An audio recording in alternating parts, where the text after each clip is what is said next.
Bonjour Marinette, reprise du championnat en R1 ce dimanche avec l'US Saint-Vite qui recevait Jura Dolois. Victoire 4 buts à 0. Une victoire où vous n'avez pas forcément été mis trop en danger cet après-midi. Comment tu analyses un petit peu cette rencontre? Alors un match intéressant face à une opposition de Jura Dolois qui a essayé au maximum de nous gêner en tout cas. Moi, je suis plutôt satisfaite de la prestation de mes joueuses. On s'était fixé des objectifs en termes de jeu. Elles ont plutôt respecté les consignes. Donc voilà, une victoire 4-0 sur un match de reprise, c'est plutôt intéressant. Oui, comme tu l'as dit, c'était un match de reprise. Tu voulais aussi voir dans quel état étaient tes joueuses aussi, c'est important quand on reprend comme ça? Alors oui, on a refait une préparation cet hiver. On a pu faire 2 matchs amicaux. Maintenant, le championnat, ça reste le championnat. Et effectivement, elles sont plutôt prêtes. On a pu voir qu'en termes d'intensité, on a réussi à prendre le dessus au fur et à mesure de la rencontre. Donc c'est plutôt des signaux positifs. Comment tu analyses un petit peu Comment tu analyses un petit peu cette première partie de saison? Une première partie de saison qui se résume un peu à un face-à-face entre la JOCR et nous-mêmes, où on a perdu la première manche.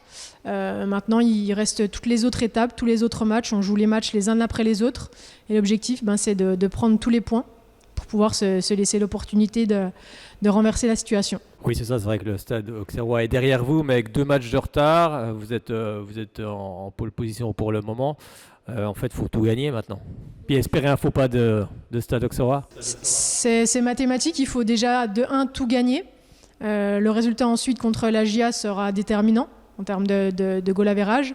Et puis, si la GIA fait un faux pas, ça peut aussi jouer dans notre sens.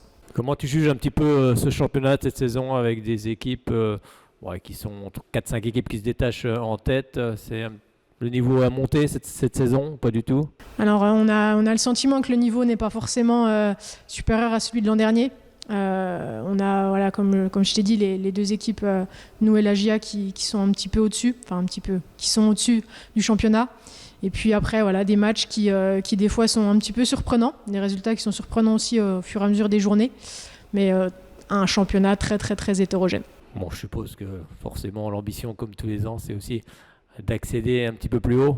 Oui, on a toujours cette même ambition, parce que l'objectif, c'est de pouvoir avoir des matchs à enjeu tous les week-ends pour pouvoir continuer à progresser, parce que c'est comme ça qu'on progresse.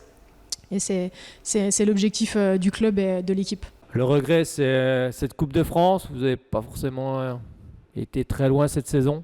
Alors le regret, la Coupe de France, oui, effectivement, on aime toujours faire un parcours. Après, le match contre la GIA aussi a été un match très intéressant, très pertinent pour nous. Malgré ça, l'aventure s'est arrêtée très rapidement, trop rapidement à notre goût. Mais ça a été quand même un match intéressant à jouer. On prend tous les matchs qui sont intéressants à jouer. Alors, prochain match, ce sera encore un derby franc-comtois. Vous allez du côté du FC Vesoul?